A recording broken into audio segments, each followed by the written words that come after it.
웨이트를 하시다 보면 초기에는 근육량이 비교적 빠르게 증가하지만 시간이 지남에 따라 성장이 느려지고 결국 정체되는 현상을 마주하게 됩니다. 이러한 정체기를 고원현상이라고 하는데요. 오늘 영상에서는 그동안 구독자님들께서 요청해주신 내용들을 정리해서 하나의 영상으로 준비해봤습니다.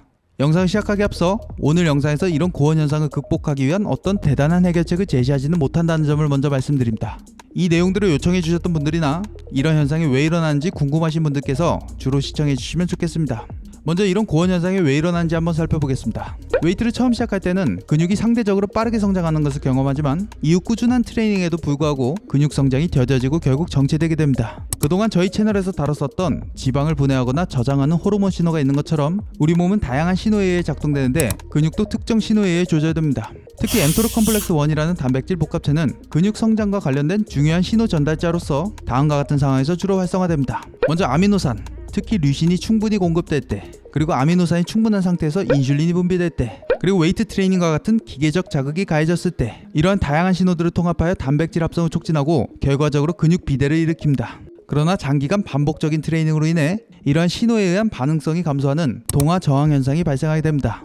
이로 인해 반복된 자극에 대한 반응성이 감소하게 됩니다. 따라서 초기에는 이러한 신호 단백질의 활성화로 빠른 성장이 일어나지만 시간이 지날수록 몸이 적응하면서 근육 성장이 정체되는 현상이 발생할 수 있습니다. 근육 성장이 멈추는 이유는 단순히 트레이닝 방법이 잘못되었기 때문이 아니라 우리 신체가 적응하는 생리적 메커니즘 때문인 것입니다. 우리의 신체는 효율성을 극대화하기 위해 지속적으로 변화하고 적응합니다. 이 과정에서 고원현상을 유발하는 몇 가지 주요 요인들을 한번 살펴보겠습니다. 훈련 초기에는 신경계가 빠르게 적응하여 근력을 증가시킵니다. 이는 운동 단위를 더 효율적으로 동원하는 것을 의미합니다. 훈련을 통해 뇌는 더 많은 운동 단위를 동시에 활성화하는 법을 배우고 특히 속근 섬유를 더 효율적으로 동원하게 됩니다.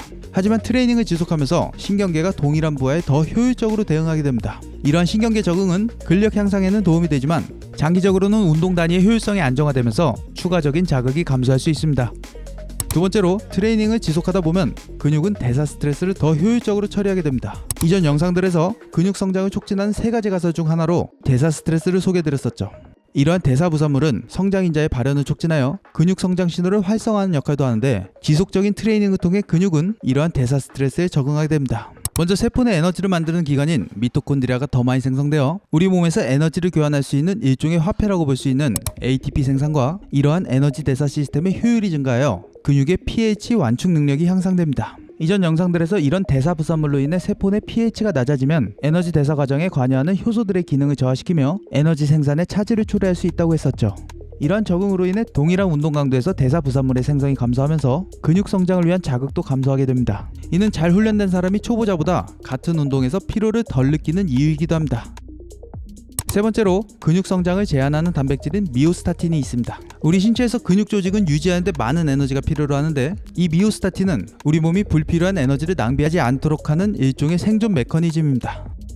네 번째, 근육 성장을 위해 단백질을 만드는 세포 속 작은 공장인 리보솜이라는 놈이 있습니다.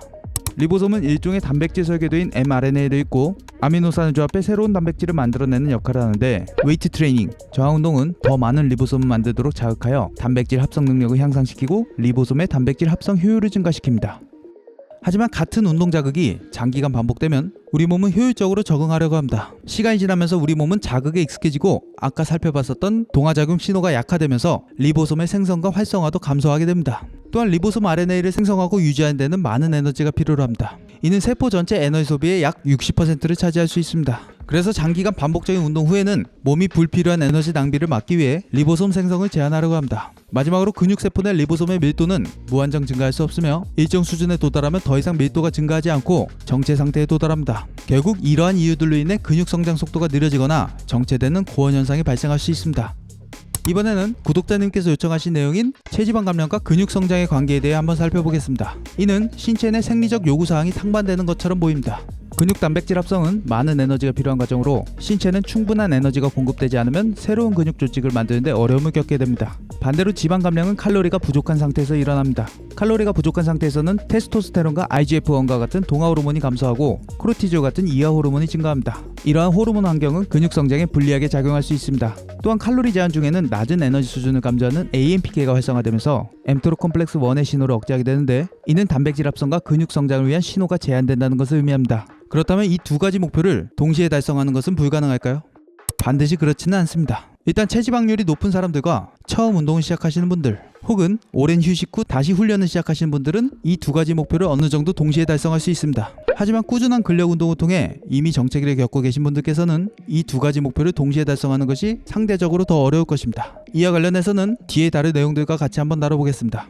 그 다음으로 요청하셨던 내용으로 인슐린 저항성이 근성장에 미치는 영향에 대해 살펴보겠습니다. 인슐린은 정상적인 조건에서 근육 단백질 합성을 촉진하고 단백질 분해를 억제하는 강력한 동화 호르몬입니다.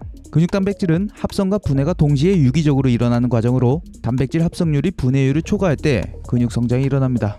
인슐린은 아미노산이 충분히 공급될 때 단백질 합성을 직접 자극하고 분해를 억제하는데 아미노산 부족 시 인슐린은 주로 단백질 분해만 억제하고 근손실을 방지하지만 합성은 크게 자극하지 않아 성장이 제한적입니다. 따라서 인슐린의 단백질 합성 자극 효과는 아미노산 농도에 의존적이기 때문에 고단백 시기에 병행해야 최적의 효과를 얻을 수 있겠죠. 하지만 인슐린 저항성이 있는 경우 이러한 과정에 방해받아 근육 성장이 제한될 수 있습니다. 먼저 인슐린 신호 전달 경로가 차단되어 단백질 합성 반응이 감소하게 됩니다. 또 몸에 염증이 생기면 염증성 물질들이 증가하게 되는데 이 물질들은 근육을 분해하는 과정을 촉진할 수 있습니다. 쉽게 말해 염증이 심해지면 근육을 유지하는 데 필요한 단백질이 더 빠르게 소모될 수 있다는 뜻입니다.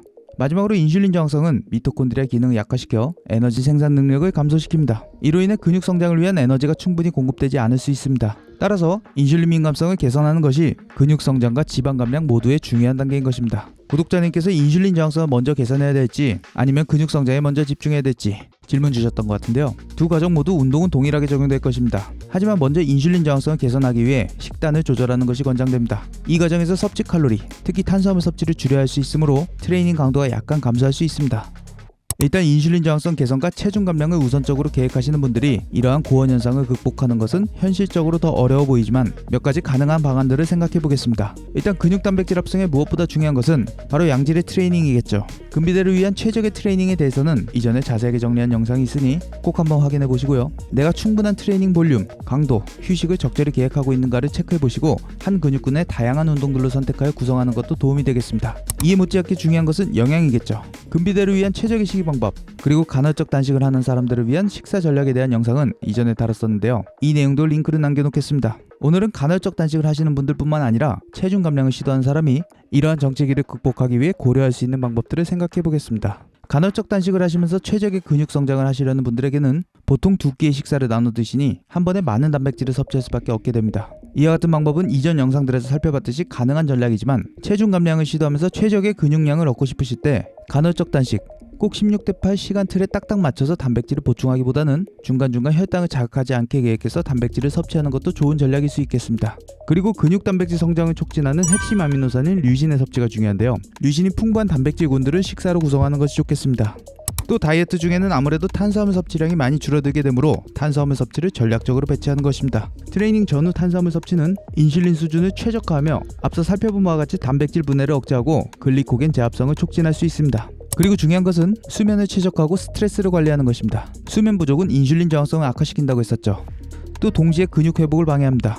양질의 수면은 호르몬 균형과 회복에 있어 중요하게 쓰며 만성 스트레스도 근육 성장에 부정적인 영향을 미칠 수 있습니다. 결론적으로 근육 성장이 정체되는 고원 현상은 우리 개인의 실패가 아니라 정상적인 생리적 반응으로 신체는 항상성을 유지하려는 경향이 있어 지속적인 적응이 일어나며 이는 근육 성장을 제한하는 요인으로 작용할 수 있습니다. 이미 체지방률이 높거나 운동을 처음 시작하시는 분들에게는 체중 감량과 근육 성장이 어느 정도 동시에 일어날 수 있지만 지속적인 트레이닝으로 이미 정체기를 겪고 계신 분들이 체중 감량 중에 이를 극복하는 것은 더 어려울 수 있습니다. 이런 분들께는 먼저 체지방을 감소시키며 인슐린 민감성이 향상된 후 근육 증가에 초점을 맞추시는 것이 더 좋은 방법이 아닐까 생각합니다. 마지막으로 현실적인 기대치를 갖는 것이 중요할 것 같습니다. 트레이닝이 지속될수록 근육 성장 속도는 자연스럽게 감소하며 특히 체중 감량 중에는 더욱 제한적일 수 있습니다. 이를 극복하고자 한다면 적절한 영양 전략, 대사 건강을 개선하고 충분한 회복이 따라오는 양질의 트레이닝을 모두 고려하면서 장기적인 관점으로 접근하는 것이 좋겠습니다. 오늘 영상은 여기까지 준비했는데요. 오늘 영상에서는 근육 성장이 정체되는 고원 현상이 왜 일어나는지 관련된 내용들을 살펴봤습니다. 그럼 다음 주에도 도움이 되실 만한 내용으로 찾아뵙겠습니다.